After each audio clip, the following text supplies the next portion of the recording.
Welcome to Drop the Act, brought to you by Performing Perfectly. I'm Chris Key, and this is part 2 of my conversation with ex-Red Arrows pilot Daniel Lowes. So keep listening for more fascinating insight into how excellence is built one flight, one debrief, and one decision at a time. The mark of a world-class performance for me at times is how quickly you recover from when things go wrong. And it's backing yourself with that. Now, obviously, we would go back, we would land, we'd talk about it, say, why? Like, well, what just happened? Well, we both nearly killed each other. Why? Well, because we're both going to target and as target fixated. Okay, but mate, we're good enough. Why? Why did that happen? Break it all down. Right? How are we never going to let that happen again? And so that they're the three principles of a debrief. Now, there's levels, and there's 5 minutes, or there's 5 hours that you want to go into that. Of the myriad things, but depending on how much time you have, it's like how are you and I never going to find ourselves in that position again? Okay, so we've broken it down. We understand it. We've now put in these principles. Okay, cool. Get back in the saddle, as they say. I hand on heart can tell you, I've never once lined up on a runway and applied the power of the engines and thought, there's a chance I'm not coming home. Not once. There's a number. You're using a number of terms all the time, different words, different language. So I just want to touch on that. There's obviously certain language used within aviation. How does the precision of that language, assist and help peak performance? The question being, sorry, there, how did communication affect our performance or create peak performance? Well, I suppose it's more about the language and the specific language you use. So the detail in the language. So it might just be one word, one command. How precise were you with all of that to make sure that you achieved, because the terminology you're using is not, it's carefully chosen. It is. Yeah, and there's code words, there's all sorts of stuff. And if I go back to like the Red Arrows, that was pure communication. I mentioned it was obviously being told what to do at the set time with attenuation that kind of got you going. But it's the way we spoke to each other. So there was one particular move we had a first and a second half, and it's 22-minute show. About 11 minutes in, all 9 of you are all together for the first half and doing beautiful big diamond 9s and shapes of 9 jets, and then halfway through you kind of do a bomb burst, and then it all gets a bit more dynamic, a bit more agile, breaking down into smaller groups and doing a bit more daring flying, if you like. But just coming up to halfway through, there was a position I was in that I would make a call that ended a move. Can't remember what that would be. It might have been a smoke off go, or it might have been a board. I think there's these certain calls that, because the boss, Red One, is so far ahead of you. He's 6-7 aircraft ahead. He can't see what's happening behind. So we used to, if I said a board, that meant I was the furthest back aircraft. I'm looking, I can see everyone's in position. That's letting Red One know, hey boss, you called the maneuver. Everyone called their position to acknowledge it. They've moved. I can now see that everyone's in the right place. Aboard means you're good to go. The boss is happy. We've executed as he expected us to. If I said aboard, or if I said aboard, shouted it, or anywhere in between, the boys and the girls were listening to that and they're going, right, either he's happy, like a big shout like aboard would be like, right, he's excited, he's pumped, it's good. It means it's looking good. We started the show well, it's all going well. Or if he got on aboard, that was angry. The people picked up on my tone and be like, ooh, all right, yeah, they don't need reminding. They know where they've gone wrong. And so individual pilots be like, yeah, fair enough. Losey's not happy down the back there. We need to pick this up. And so there was moments in the show. And if you listen, they get a bit of stick from it. And we actually get quite a bit of stick from more of the older boy aviators that why do you need to shout and scream on the radio? And all sounds a bit weird, high pitched, because obviously we've got an oxygen mask on. So it sounds weird anyway. It all sounds a bit, we get a bit of stick. People say we sound like hooligans, or you're just shouting and screaming for this. But it really, really means something to each other. Like when I said flicking the thumb up makes you feel good in a stressful moment, someone's got your back. The way in which we would communicate in our tone, or how we're shouting, or how we do, would either tell the guys, you need to up it now. Like the first 10 minutes are all right, but hadn't been good enough. Or it might be keep going. This is great. We're having a great time out here. You're looking awesome. Stay in a groove. I mean, it's everything we know, it's everything we talk about, but the power of the voice and how one word and an inflection and an intone can actually give such an important message, and something everyone in business, I imagine, can think about. Let's just jump to Red One for a moment, or people like Red One and the leaders, the leaders in the cockpit. I mean, were you ever Red One? I don't know. I wasn't. No, I've never been Red One. No. what makes a good leader in the cockpit? What makes a Red One? And then I suppose, what leadership skills can we take from the Red Arrows, from the Air Force, from the cockpit, and bring to the ground, I suppose? Yeah, so we throughout everything had a couple of sayings. So it was humble, credible, approachable was the main thing. So you are Red One. You're the leader of the Red Arrows. I mean, what a great position! Like in terms of just a status of a job title, it's pretty cool, right? And so, Yeah. but it's staying, and that won't have come easy. And one of the things I love about my profession, again, I'm sure much like you don't accidentally end up in the Red Arrows. It's not something you kind of just turned up and eventually they offered it to you. It's one that is born of passion, born from normally a childhood dream and determination to get there. It's something people who are there have wanted to be there for a very, very long time. And there's two ways you can go: that you can get overcome by it, or you can even go to the other side, which is to believe in it too much and it change who you are. So humble was the first thing. Credible. Can you do the job? Do you know your stuff? Do you know your drills? Do you know the comm? Do you know your moves? Do you know your aircraft? Do you know everything inside out? Because when things are moving and things are fast and things are dynamic, albeit it's the boring stuff, the late nights at home reading the books, how does that transpire to a Red Arrows display? Well, that's because you need to know in a very dynamic environment what the rules are. You need to know what temperatures your engines can get to, because if they're abnormal, how are you going to deal with that? What your oil levels, where's your fuel, what's the cool? You've just had someone with a mechanical issue pulled out. How are you going to be able to make the show look symmetrical now that you're a jet down? What's the smoke plan? What's the weather? How do I fit into an air traffic picture when I come back and land at an international airport? So that's just in my example. The point is, you're credible. You know your stuff. People in the room know who you are. And albeit in the Reds, but just a quick one on that qualified weapons instructor course. When you finished, I talked about how we all loved a badge and we loved to sit on. Well, we had Velcro badges. They would give you the badge without Velcro. And the point being is, you would never put it on, because people should know who you are when you operate at that level, by the way you conduct yourself, by the way you are on the squadron, by the way you are, the fountain of knowledge, by the way you hold your standards, your personal standards, your professional standards. So when you finished the Top Gun school or the qualified weapons instructor school, you were given the badge, but no one ever wore it. And the point was, you don't wear it. And that's why it was given to you without anything to be able to attach it to your uniform. So reading that across to the Reds, that a Red One, the leader, he's been on the shop floor himself. Every Red One will have been a Red Arrows pilot previously. So they've proven themselves to the rest of the team that they can do the job of everyone in that team. They haven't come out and said, I expect you to do this, having never done it themselves. So there was that credibility side to things. Humble, credible, and approachable. There's never a stupid question. The door is always open. Anyone at any time can say, boss, I don't understand this, or hopefully there'll be levels before it gets to the boss. We had different characters within the team, like I guess your middle managers, if you call them that, which is we didn't. But at any point, if the boss is running through a show, even if we're about to go and do when I was in, it was Her Majesty the Queen. We were about to go and do a birthday fly past for Her Majesty the Queen over the Mall, and it's bread and butter. It's not a stupid question. Well, it's a stupid question, but it wasn't held as a stupid question. You said, "Oh, sorry, boss. What color smoke do you want me to have?" Basic stuff, right? But anyone could go and speak about that, and that's right from a personal issue right all the way through to a minutia in a professional issue. So when did you last fly for the Red Arrows?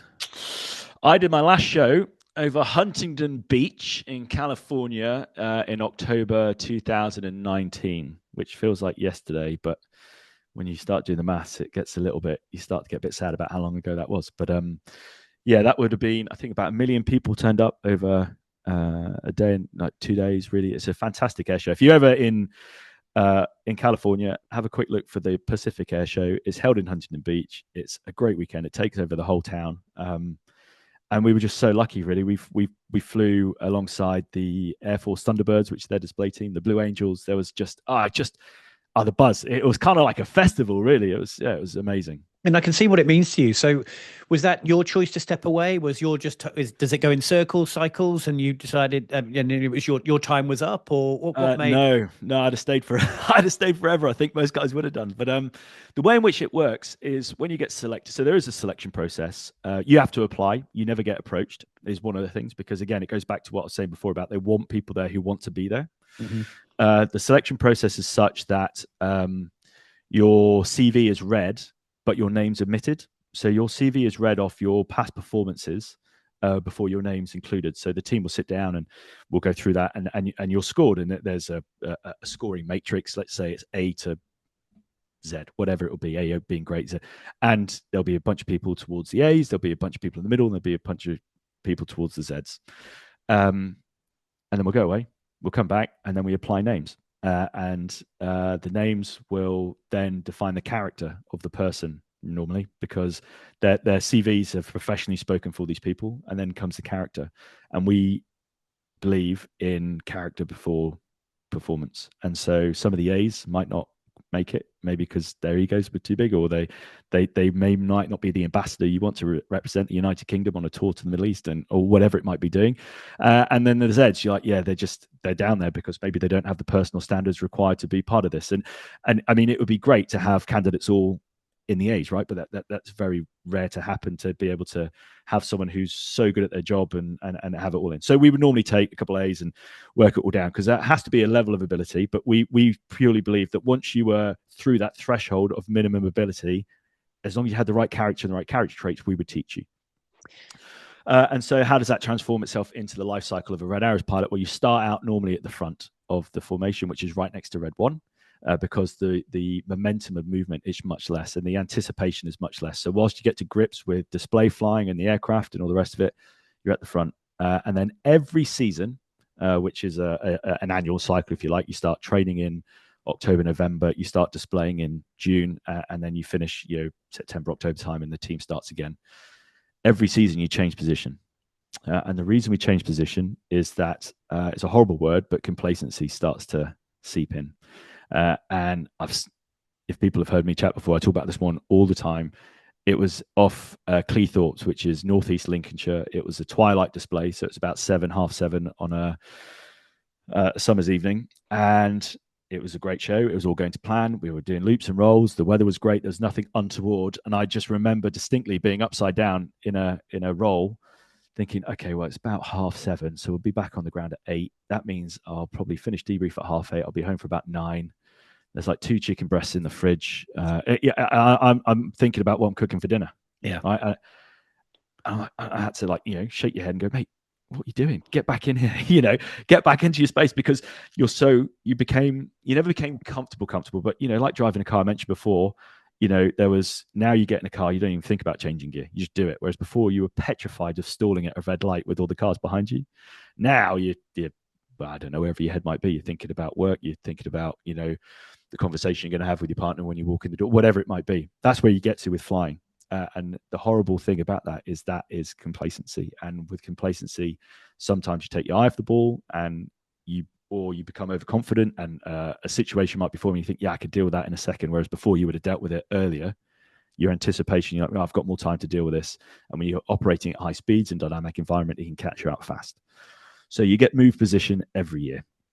And that gives you a different challenge. It gives you a different aspect. It gives you a different sense of self-preservation. It gives you everything else that means that the complacency is reset.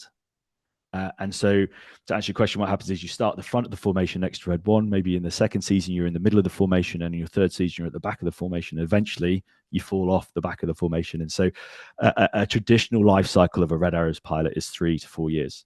Some will do a bit longer because maybe the selection process hasn't produced the right people, or someone's injured themselves, so they've had to come back. There's no substitutes, by the way. There's just the 9 pilots. And so, the life cycle is traditionally 3 years. And that is because there's only 3 different places they could put you to challenge you enough before the complacency sets in, and you will slowly become dangerous. And so you get moved out the team before that happens. This is probably a really stupid question. No substitutes, just the 9. You've got a big formation, big event, but someone is unwell or family members unwell. Is that down? What happens there?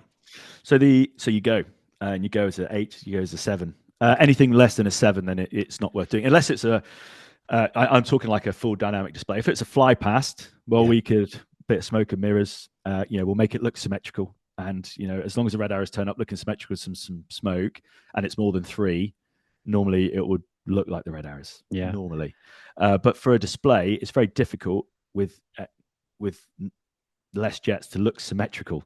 So you start talking about, right, what we're going to do here. And some shapes won't look that eye pleasing, but there's a huge, what we call a fallout plan. Because sometimes you'll just be taxiing out to the runway and someone might have something wrong with their aircraft, just like a car, maybe their oils are running too hot that day, or there's just, maybe some airplanes are like sometimes a little bit like Formula One cars. They're just so finely manufactured that the limits are so fine that you can't accept too much of an error on a temperature or a tolerance, because that would become unsafe. So there are times you'll be on the runway and it might be like me. You'll be like, boss from 9, go ahead 9. Yeah, my engine's running a bit hot. I can't get it cooled down. All right, 9, taxi clear. We're going as an 8. And so you take off, and instantly the team will have to then run through a show as what we call an 8 ship. It's an 8 jet formation.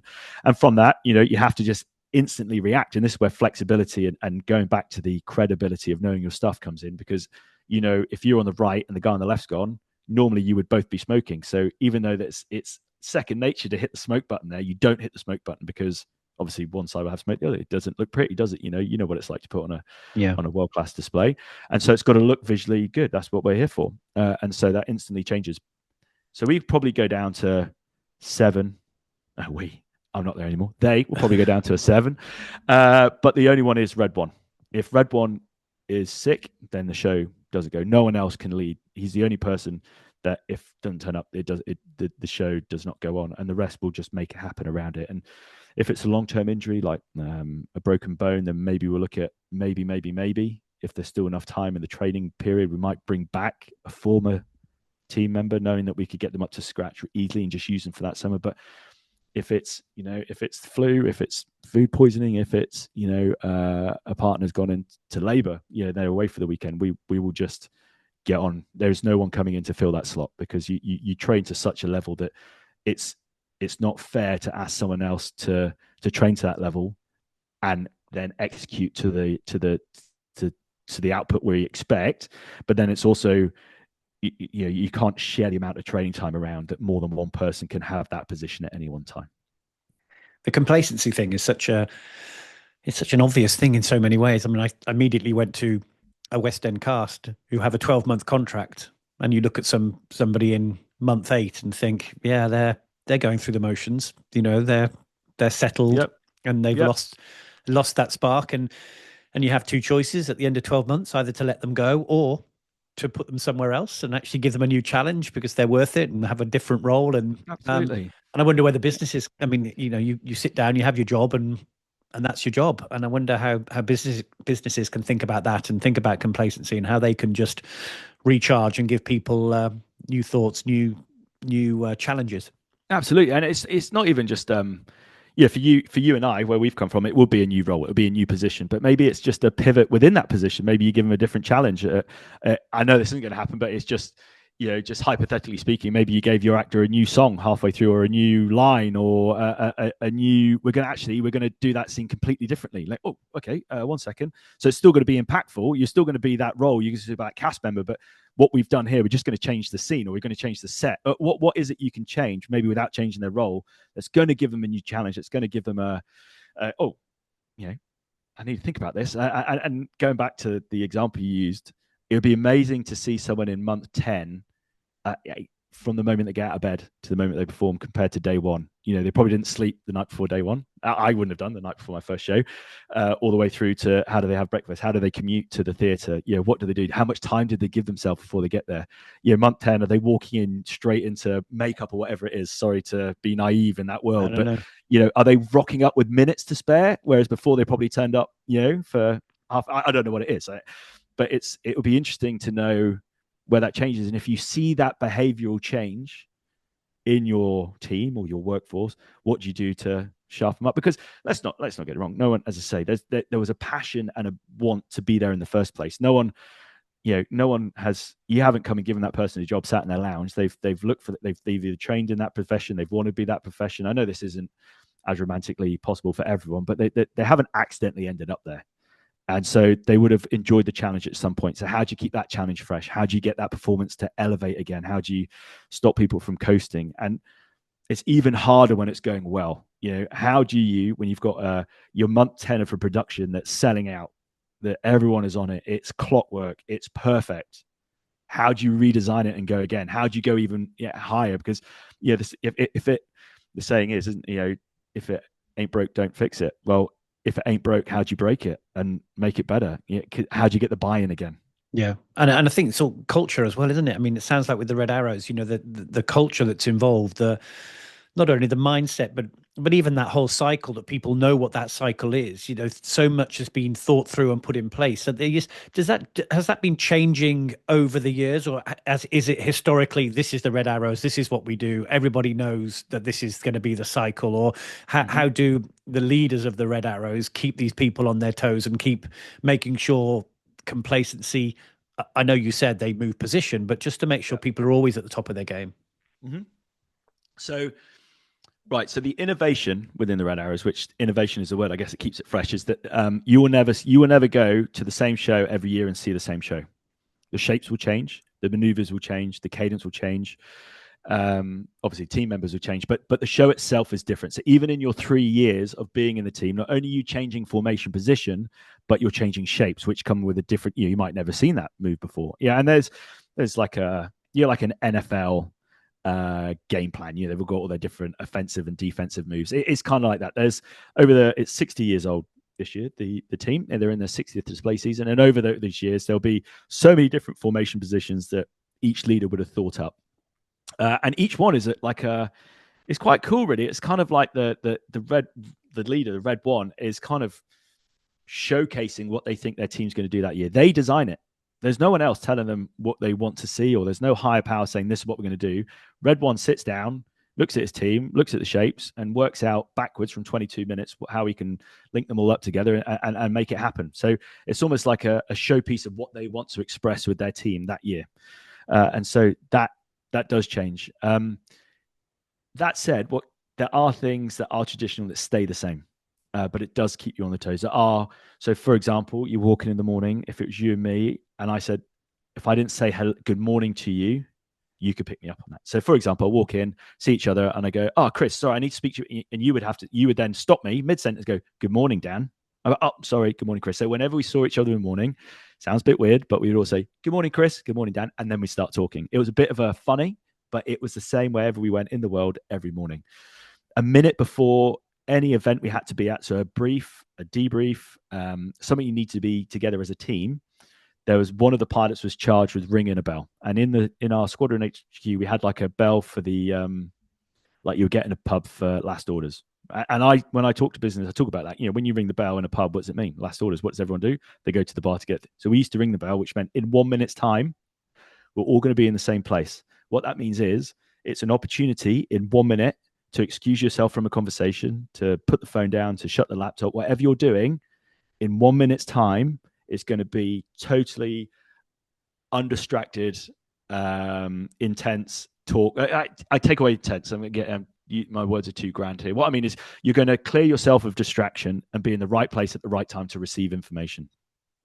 That became a bit of a funny, because we might be in a UK embassy in Athens because we've been invited there for a drink because Red Arrows are there and we've done a fly pass for them, and there'll be a cocktail event or something like that, and we're kind of there to grip and grin, as we used to say, meet all these officials and with a Red Arrow smile and disappear staged all right at the end of it. But even then, if the bus was waiting in the middle of ambassadors, one of the pilots would have to shout "ding-a-ling" 1 minute before, and that was to make sure that everyone would be like, "That's a bit weird. What's going on with that crazy guy in the corner?" But that meant that I could then say to you, "Sorry, Chris, that's me. That's 1 minute before I have to leave." And everyone's like, "Oh, all right." So we still had very traditional. Well, we still have traditional methods to bring us together, to ground us, to make sure that the performance were high. So you couldn't just walk into a brief 2 minutes late. Well, you've just disregarded the bell. That's not an acceptable behavior. We weren't allowed to swear in public. Clearly, we were ambassadors, not only for the Air Force, the armed forces, so if we swore in public, we'd put £2 in the swear jar, and you get picked up on that. And what we did was, through these little things, we got fined. I'm talking not by the officially fined, just like you and me. We got fined £1 for every minute we're late. You turned up 5 minutes late, that's £5 in the pot. You turned up 5 minutes late for a dinner with your partner, that's £5 each, £10 in the pot. And this pot did end up going to like an end of season dinner, or If we were away and someone was, something happened, we'd send flowers, or we'd look after other people in the team with this pot of money. But this pot came from fines where we didn't make the grade, where we became complacent, when we were late, when we, swore in public, when we didn't turn up, when we let each other down. And that would go through to the performance, late smokes, early smokes. I didn't move to the right place at the right time. Boss, sorry, I'll take a tenner. And what that meant was that led to a level of self-policing. That meant that, if you and I were just team pilots and the boss wasn't in the room and you swore, I'd be like, oh, mate, that's £1. Or if I swore, I'd be like, oh, sorry, mate, I'll stick £1 in later. It became a thing. And so your behaviors changed, your culture changed. The complacency was put to one side because you couldn't just hide from people. One of the buzzwords or buzz explanations of culture is what you do when no one else is watching. And so we created a culture of high performance, which in itself tried to quash or squash complacency. Just going back to the are you all right for time, by the way? Because I realise we're chatting as away long as here. you are, yeah. As long as people are still interested. Well, if they're we'll care. I'm enjoying myself anyway. Yeah, we'll see you next time. Could you go forward to Red One and say, "Listen, I've got an idea here. What about if I went up there and did this?" And so you sort of could people have a voice about what the choreography would look like, as it were? Yeah, of course, everyone could have a say. But it's if it was like, "Hey, boss, I got an idea. I'm going to do this," it'd be like, "No, you're not." Yeah, okay. Yeah. But it was, "Hey, boss, look, I'm thinking, I think there was one year there was a jet in the Air Force called the Tornado, and it was a swing wing aircraft. And swing wing aircraft are, it's I know it's probably obvious to a lot of your listeners, but it's one that could have its wings in one position, like a traditional airliner, and then the faster it got, it could swing its wings or move its wings back, so it almost looked hunched like an eagle, and would go faster and it would be more agile. And so this aircraft was being retired from Royal Air Force Service, and we said, "Hey, boss, look, why don't we do a bit of a nod to that? We could come round, and one shape would look like it with the wings out, and then if the guys at the back moved backwards, it would then look like it was the jet moving its wings back, and the guys at the back could have some red smoke. It would look like the reheat or the afterburners, and it could be a nod to an aircraft that's been a workhorse." And the boss like, "Yeah, good shout. Yeah, I'll have a look at that." Yeah. So you could approach the boss with stuff like that and say, "Hey, look, what do you think about this?" Or, "Hey, boss, that move looks great, but what if we moved a touch slower?" Or, "Boss, we're really struggling to get into that position. We're coming out of a loop straight into a turn, and then we're presenting this position." We used to call presenting. It's like, and that turn, we're only turning through 90. We haven't got enough time in 90 degrees of turn to get. How about if you went that way, we'd have 270 degrees, and the boss might say, "Well, make it happen, go faster." Or the boss might be like, "Yeah, fair enough, we're really struggling with that." Or, "Hey, boss, that this hasn't quite." So you always constantly had that, but that came through a structured debrief as well, and each section had probably a middle manager, but we would have a set position. So the Red Arrows are 9 jets all in formation, and within the Red Arrows there are different formations. So the front 5 we would break down, as I mentioned before, into a 5 and a 4. And the front 5 are called Enid, after Enid Blyton's famous 5. And the back 4 are called Hannah, after Ray Hannah, who was one of the most popular, but one of the most famous initial leaders of the Red Arrows. I just wanted to jump back on something you mentioned a while ago, just really quickly, about the no names on CVs. Yes. Did that include gender as well? Yeah. Yeah. And you said, men or women. Has that changed? Has the sort of amount of women involved in Red Arrows shifted? It hasn't shifted. There has been a female Red Arrows pilot, but it hasn't shifted because of the pool of selection. So, there's more to be done to get more females into becoming fighter pilots. And it's just, how do you attract people into a male-dominated space already? As I say, it's not something you accidentally become. And because of what is required of it, it's unrelenting in the barriers of entry for everyone involved. It's a dangerous position. And I've got 2 or 3 friends, female fighter pilots, that I was on operational squadron with, who were by far better than me. And one girl, I need to drop the name there, but we try and stay away with names when we talk about people like this, but was by far the best fighter pilot on the squadron, bar none. But then that's one thing. It's then asking them to apply to join the Red Arrows. And again, if it hasn't been a dream of theirs, it's difficult to get that passion into them. And just to kind of put that into context, it also falls into a real. When I speak to I'm so close to saying name. I'm not going to say no about it. You know, we've had beers and we've had chats over it because trying to encourage her to join because she was so good. Not only is she an awesome pilot, she's an epic person. You know, her personality is just unbelievable. She's just a great human being. Like, you would be such an asset to the team and an ambassador for the force, for everything that goes with it. Before even look at how inspirational you are as a female getting into this environment, you got it all before all that. And just think of the power that you would have, and just not interested, and it's not their thing. And again, you can't accidentally turn up, and so if people won't apply, they won't. But why it becomes a difficult thing? So one of the things to become a Red Arrows pilot is you have to have got 1,500 flight hours as a fighter pilot, which might not sound a lot, I guess, if you can't gauge it. But sometimes you're flying 130 to 180 hours a year, so you're talking 10, 12 years maybe to be there. If you've joined as young as I did, you're 30, 32. If you've gone to uni, you're 33, 34. And most of the female fighter pilots who have been fighter pilots in their 20s, are thinking family time. They're getting married, they're late 20s, they've been away a lot. A fighter pilot can expect to be away for 4 to 6 months of the year, either on exercise or operational duties around the world. You're away a lot.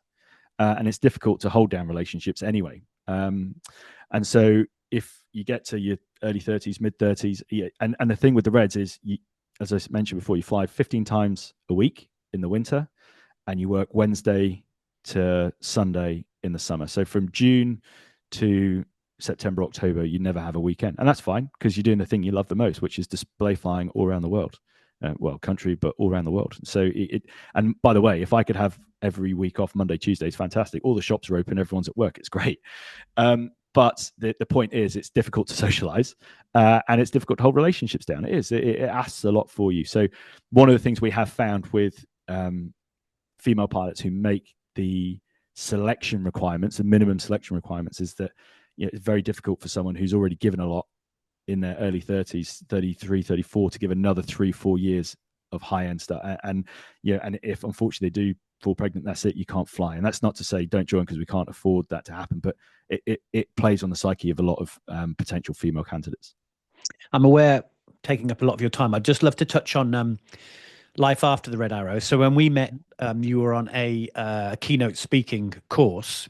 And so I'd love to know, where that's taken you since. Just about, you mentioned about when I speak to businesses. So what have you been doing? What do you find when you go into businesses? What do they find that's really useful about what your profession and what they can take into their businesses? Yeah, sure. That unlocked a whole new world for me, because I was, especially before the Reds, I worked in quite not secretive world, but things around military operations tend to be secret. That's the nature of what we do, and no one really speaks about it, and kind of get a bit knocked if you do, and that's fine. And then went into the Reds, so you get thrust in the public eye, and you think, well, this is weird, not used to this, and then you do 3 years, and you're used to engaging with the public, and you realize there's a space for both.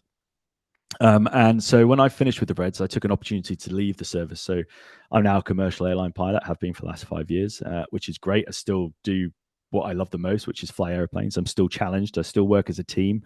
I still, have to deal with complex problems in dynamic environments with ambiguous information, which is what I know I enjoy doing.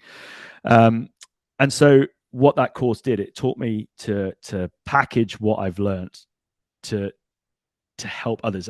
And actually, wouldn't it be awful to spend 16.5 years as a high-performing fighter pilot to just shut the book on that and go, that was fun, move on, when actually there's a lot in that other people can learn from, whether that's still in their teens and they're forming ideas of what they want to do, that's people coming out of universities, that's people just starting jobs, it's people now becoming middle managers, as I mentioned, or becoming leaders for the first time, or people running businesses. As I mentioned at the start, when you look at Red Arrow's display, every asset of what they're trying to display is be the best at what you could be in any aspect of life. And so when I go and talk to people, and what that course taught me, and what I do now, is I go and speak to businesses, and sometimes my health check when I go into these things is, hey, look, listen, I'm not here to tell you how to be a fighter pilot, I'm not tell you how to be a Red Arrows pilot, but what I'm here to tell you is that through these methods of effective communication, team selection, trust, leadership, vision, purpose, innovation, learning through failure, the debriefing cycle, through these aspects, we became the best in the world, arguably, every year for 60 years. And we do that with 3 new members. We replaced 33% of our output, our executing team every season, just to what I mentioned about with the changeover of personnel. And, we actually, a bad day in the office means, as unfortunately what we talked about before, and that is global and brand recognition destroyed. And so how do you become the best in the world every 7 months? Well, this is how we did it. And so now I work with businesses, and I'm actually moving more into the teams, although I've loved going in, and I still love going in and speaking to businesses and leaders about what it means. Sometimes, tell me what resilience is. It's like, well, it doesn't, I could tell you about resilience because I saw it in this aspect, might not be the same here. Whereas actually I love working now with high performing teams, or teams who are trying to become the best that they can be. And we can start to breed these cultures, and we can breed these aspects and put these pillars in place that they can fall back on in whatever it is they're doing to be the best that they possibly can be. Just picking up on 2 of those things there. I mean, trust is such an important part in life, of course, in business, in certainly your profession. How do you go about, or how did you see in the RAF or in the Red Arrows, how you gain trust, and how you began to trust other people, I suppose? Yeah, and how, more importantly, you lose it. Yeah. So trust, as I mentioned, bound our team. Now, you don't trust anyone ever day one. Like, people, and over time it grows, but it comes from knowing that that person has got your back, and it comes from knowing that, eventually true trust is when you know that you've got their back as well. It's not a one-way street, right? And that comes from surrounding yourself with like-minded individuals. It's surrounding yourself with people who believe in the same thing as you. It's about being open about your purpose and allowing people to buy into that. It's creating that vision that, as I mentioned, that people buy into, and you see it in their behaviors. It's what I mentioned. It's seeing how they act when no one else is watching, and knowing how they're going to be. It's knowing that when the chips are down, they're going to be there. It's knowing that when the chips are down, how they're going to react, how they're going to act, and how they're going to perform for that team. It's knowing that their character is fantastic, but they know it's team before self, and they know that the team can only perform to the best of its abilities if I bust my balls to be the best I can be, and all assets of what I am, both personally and professionally, but not for the benefit of me. That would be the byproduct. The team benefits first. And that's where we built our trust. And that's where then you can start to increase your performances, because you then start to understand people. It's that non-verbal communication again. You know exactly how someone's going to act in what position, and therefore you can start to increase your performance because you can trust those around you have got theirs. And as I mentioned, the biggest thing is when you lose it, it's gone. And we had a huge rule with our learning cycle. So we wouldn't always debrief in the same room if we'd gone off and done stuff in little pods, So in training, it might just be that the front 5 go and display, and then the back 4 go and display. And there's all this stuff going around. And clearly, if there's lessons to be learned that the team will gain from, these lessons should be, even though it's happened with the boss, for example, those lessons should still make it to the most junior person in that team, because if it can catch the boss out, it's definitely going to catch them out. But quite often these lessons, if it catches the boss out, it's like, well, I shouldn't have been caught out by that, or maybe there's a level of embarrassment because that's not cool. Because as soon as you hide those errors and it gets found out, then the trust is gone. And if you're making it at the top of the tree, they're going to make it at the bottom. So if you can open up about your errors sooner rather than later, then the whole team's going to benefit. And on top of that, if you've had a private, so if it's you and me have gone out and done something, and you and me have a debrief, and then I'm either in the office, down the pub, or whatever I am, and a third person says, "Oh, I heard how that went the other day with Chris." If that had been a private, intimate learning moment between us, and then I hear it's come back from someone else, and you know what it's like when you hear chit chat behind your back. It's like, well, I can't trust Chris now. And then as soon as I can't trust Chris, then the whole thing breaks down, because I'm now not going to open up about my errors. I'm not going to be forthcoming, and we're not going to learn. And we're just, we're done. We're dead in the water at that point. So there's no point. So we need to make sure that when you create that learning cycle and you've built that trust up, people are going to open up about their errors at all levels, and then it has to stay within those circles of trust, or else the whole thing is not going to work. And the other one, just I wanted to pick up on, was learning from failures, because what does failure look like? And failure, obviously, at your level Mhm. can be catastrophic. We've touched on this already, but Yep. from a business point of view, how do you make those links? Well, for business, like the big thing is, well, first off, big business is all about brand recognition, isn't it? And brand. Oh, what's the word I'm thinking of there? Oh well, let's go with recognition for now. But it's people side with brands, don't they? They do it through how they feel, what they think of the brand, the quality of the brand, and all the rest of it. And you can very very quickly ruin that with an allegation. You can ruin that with a breakdown in performance. You can ruin that with a myriad of things. So if you're not prepared to learn from failure, then you are going to fail. So we're all going to fail. And a mark, as I say, of a world-class team is not always getting things right all the time, because it's not going to. It's how quickly you recover from those failures. And those failures come through how you learn from it. So again, just like we talked about with the Red Arrows rehearse before. Yeah, they do. Yeah, they also debrief after every show. They will not get in their aircraft unless they debrief. Now, they've got very good at debriefing, so they can debrief an hour's worth of execution in 15, 20 minutes, but they'll debrief on it and they'll say, hey, what happened there? Why did that happen? Or, what happened? How did that, why did it happen? How are we going to fix it? Those three things. And we're going to do it over and over and over and over again. And you get to the point where everyone becomes so comfortable that they open their eyes. Now, one thing we did do actually that's probably worth mentioning that people tend to like or are interested by is when we debriefed, it would be in a certain space. So if it was in our headquarters, it would be in a set room. And essentially, once we stepped into that room, so in my mind, it was always like, the carpet runner at the door as you walk in. Once you cross that, there was no names anymore. It was only position.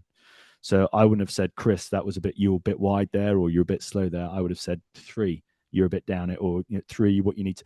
And we found that in general, people opened up a little bit more when it was their position, not their name, because it was just even that small change made it less personal. And so people were willing to take on more criticism for their role rather than themselves. And so for me, it was Red 9 was wide, Red 9 was long. And it's like, well, 2 things there. A, it's not Dan this, Dan that, or else I'd be crying in about 5 minutes with my performances. But it was also a little bit of, I'm wearing I've got the Red 9 helmet on here. Red 9 wasn't designed for me. Red 9 is a position in the Reds, and there's been great guys ahead of me, and there's going to be some great guys behind me. So I need to live up to the legacy of this position. And so we would debrief the position, not the person. And we found that opened up a lot of people as well. So that's something that a lot of people find quite interesting in that learning cycle. So moving forward, so you're flying commercial airlines at the moment. I mean, I could talk to you all day, Dan, because I mean, even that, when you've got hundreds of people, that's that's suddenly for the mindset when it's just you in your fighter jet. It's a completely different ball game. Yeah. So, and then did that ever? Sorry, I'm talking about it now. But did that, from a mind shift point or a mindset point of view, did it ever cross your mind? Or I mean, I don't want to put these thoughts in your head. No, or it's just no. It's. I mean, well, you've got on an airliner. You walk past the flight deck, don't you, when you're coming down the bridge onto the airplane? So you are aware. I mean, I flew back from Miami last weekend, and we had 348 passengers on board. That's a lot of people. Plus 11 crew. There's a lot of people on that airplane. Yeah. And it is, when you're taking off, that's not automated. That is you putting a physical movement into the not to dramatize flying airplanes here, but it is, a lot of this performance is down to you. And it's especially down to you when it goes wrong. And so, when you fly across, again, I don't want to put anyone off flying because it is incredibly safe. And it's, the thing with flying is the industry itself is highly regulated. It's highly trained. All these pilots, I mean, whatever profession you're in listening to this, imagine having to pass your professional exams every 6 months. That's what we have to do. Every 6 months, we're in the simulator dealing with engine fires, engine failures, simulated heart attacks down the back. How are you going to, all these things, anything that you think could go wrong to the highest level, we get tested in every 6 months in a simulator to as real a condition as it can be. So, it seems scary, but the people up the front are highly trained. But being up the front, as I say, you see a figure on there and you think, that's a lot of people. That's going to be a heavy aircraft. But no, it's really weird. I am able to detach that. And there's been 1 or 2 moments where, it's never got close, but 1 or 2 moments where the plan's changed, or there's the weather's come in and we're not going to be able to get to where we need to go, and you think, And I have to admit, you think, okay, well, we'll get everyone down safely. But rather than, I've never really had the thought, well, we're not going to get down safely. It's more how are we going to put 350 people in hotels? Yeah, you're thinking so far ahead of the airplane that the action you're doing is just what excuse the pun, but you're in autopilot, auto thought mode. And well, I suppose also you've already said it for yourself for your mindset. You never took off with the red arrows thinking I'm not going to land this plane. I've never thought, why would it be any different now? Why would it ever be any different? And when you're over the Atlantic, which we were coming back from Miami, if there is a depressurization for whatever reason, we have to put the oxygen masks on. We execute emergency descent down to 10,000 feet, where below 10,000 feet, the cabin altitude and the outside altitude obviously will be the same, but that's a acceptable height of air for a human to be breathing and not have difficulty. Up at 20,000 feet, air is super thin, right? So 10,000 feet is okay. Then we're 3 hours from land. If you lose one engine over the Atlantic, you've got to fly for 3 hours on one engine. So you're constantly thinking, right, if one of the engines, stops now, where are we going? What's the weather? What's happening here? What's going there? And you're so in the moment and drilled in the moment that, I have to admit, I don't, as much as I care about every passenger on my airplane, I say with a big smile on my face, we give them the best service they can. When it goes wrong, I just don't think you can let that come into your psyche, or it probably would be too overwhelming. It's like, we're drilled to do this. These are the actions. Just follow the script as you would understand, and get this airplane. We could talk about the gravitas of what could have happened afterwards. I never used to be a very good flyer, but I've done it so much now that I am. But I remember flying from Sydney into Melbourne on quite a small plane. Yeah. And the weather in Melbourne, it's always 4 seasons in one day. And as we were getting closer and closer, I was just looking, and the wings were just rocking from side to side. And I just started to have that slight feeling of, oh, goodness me, this feels a little bit uncomfortable. And as we were coming into land, just as we were coming down, he suddenly went whoop, straight back up again. And he aborted the landing. And of course, everyone on the plane is sort of gasping and what have you. And I just hear this voice come over the tannoy saying, "Let's try that again, shall we?" And I just thought, it summed up how calm how calm he appeared at the front, how his communication in that moment just certainly put me at ease in that second. Yeah. Yeah. I think there is something, isn't there? I think, without, again, please put the ego and everything. There's something about, even as a passenger, when you see a pilot walk through a terminal building, the way they dress, their manner, there's something quite special. They're calm. They look calm. They look collected. There's a little bit of mystique there. There's something, they're about to take this airplane all across the world. When we go to Cape Town, we fly the entire length of Africa. You've gone over oceans, jungles, deserts. You've gone everything, mountains. All these different things below you that can cause you a problem should you need. There's weather systems. There's fuel. The second you take off, you're running out of fuel. Do you know what I mean? So there's got to be a certain type of character for that. And there's been some great sayings over the years of such calm pilots, communicating in such stressful scenarios. But that goes down to the training. That goes down to being checked every 6 months. That goes down to the kind of character that you have in there. And the other thing is, of course, is that we don't do it every day, but we fly twice, every couple of days, maybe 3-4 times a month, and we're also looking out the front. If you were in your mate's car and all you could do was look out the side window in the back and you couldn't see out the front, and he was racing down a country lane, you would feel incredibly uncomfortable. So, it's an abnormal place for a human to be, in a metal tube looking out of a side window and just getting bounced around. But when you're up the front, so your situational awareness is quite small. When you're up the front, you'll speak on the radio, you can see what we call the air picture in front of you. You can see the weather. You've got big windows out the front. You've got a panoramic view what's happening. I can see why, because I'm not a bad flyer, but when I'm down the back and you get bounced around and it's making noises, you can't help but think, this is a bit weird. Don't like this. I hope the guy up front knows what he's doing.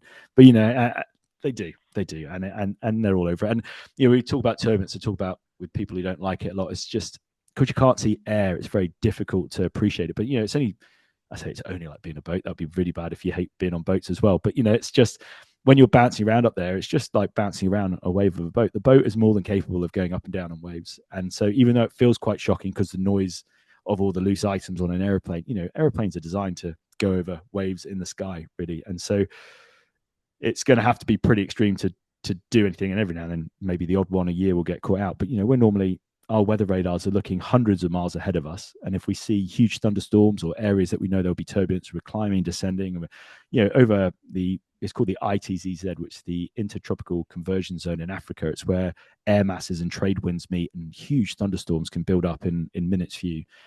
We avoid them by 100, 150 miles sometimes off route to get around them. So yeah, it's what you can feel is probably like, the lower end of anything that airplane can do anyway. So what's next? Where what are the dreams? What are the goals when you've been flying at hundreds of miles an hour and been in such thrilling, I imagine, but also dangerous situations? What are the goals, the ambitions moving forward? Well, I'm very proud of my flying career. I did the fighter pilot stuff, the Red Arrows. I left. I went and flew private jets for former world leaders and for some pretty principles of industry here in the UK. I then left that. I've gone into an airline now, fly a wide body 787. So that's not a hey look at me type of thing. What I'm saying is I'm very proud of the variety of my CV and what I've done. So I would like to continue, and I plan on continuing to become and staying as an expert within my profession. So hopefully becoming a training captain that can help future airline pilots become the best they can be, and maybe go into a managerial role with an airline.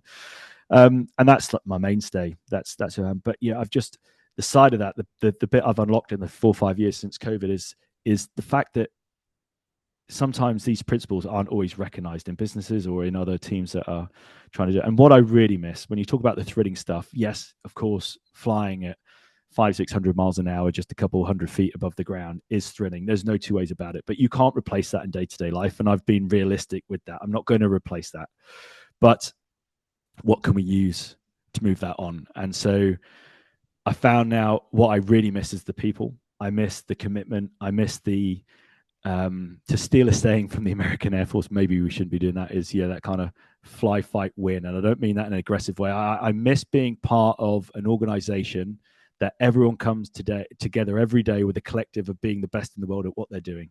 And that might be putting on a world-class show like yourself. It might be trying to win a league with a sports team. It might be trying to win a championship. It might be trying to, secure some funding or some backing, a pitch for a startup.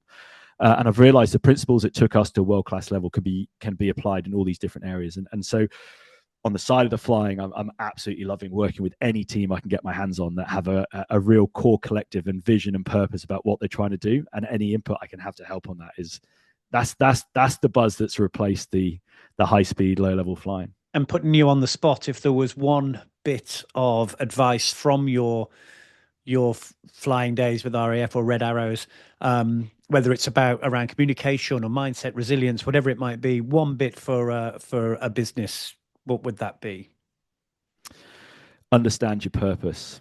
And you hear that a lot, but it's so powerful. If you understand why you're doing stuff, then the rest falls out of it. And it goes back to that debrief, what, why, how. It's like, if you understand why, how you're going to get it. And because there are going to be days where you're going to be up till midnight, 2, 3 in the morning. You're going to be back up at 6, and that's going to happen for weeks. It's going to happen for months. There's going to be people you trusted that are going to leave you and walk away. There's going to be targets you don't hit. There's going to be opportunities lost. There's going to be opportunities gained, and you're going to find yourself expanding, whatever it might be. But if you don't understand the purpose of doing it, there'll be those real hard moments when maybe you walk away from something that could have been life-changing or could have, left a legacy that you could only have dreamt of, but it was right at your fingertips. So, but you didn't quite dive into the whole reason you were there and walked away too early. And we didn't talk about it here, and it just did background.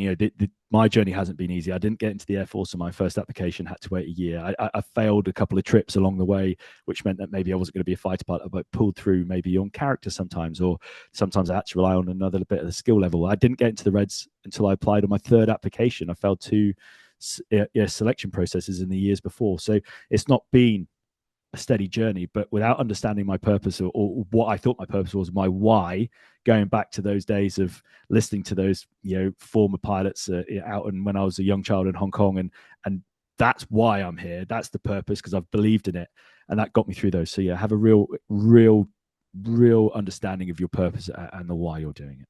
And if people would like to work with you or have you come into their businesses, where's the best place that they can get in touch with you? Oh, well, that's very kind. I'm on LinkedIn as Daniel Lowe's. I'm sure they'll be able to follow a link from your podcast there. If they reach out to you and you put in, please just fire them my way via email or whatever it would might be. But yeah, I'm Dan Lowe's on Instagram, but more importantly, with the work I do, it's Daniel Lowe's on LinkedIn, and let's have a conversation. Even if it's just some for advice or whatever. I love growing my network on people who work in the high performance space around elite or high performing teams. I think we could do a part 2, Dan. To be honest, I feel like I've got so much more I want to talk to you about. Well, why not? Why not? I've loved every moment. My last question, you might not be able to say this. Who's the most famous person that you've flown on that private jet? Ooh, the most famous person that I've flown would have been. Oh, I'll tell you what, the coolest and I guess the most famous was Roger Taylor, drummer from Queen. Right, we're going to talk about that now off air. Okay, yeah. We'll leave everyone else not knowing. Dan, thank you so much. It's been an absolute pleasure. All the best. Thank you. It's been a real pleasure to spend some time and just talk about stuff that I'm real passionate about. So all the best for the rest of the podcast. Cheers. Thank you.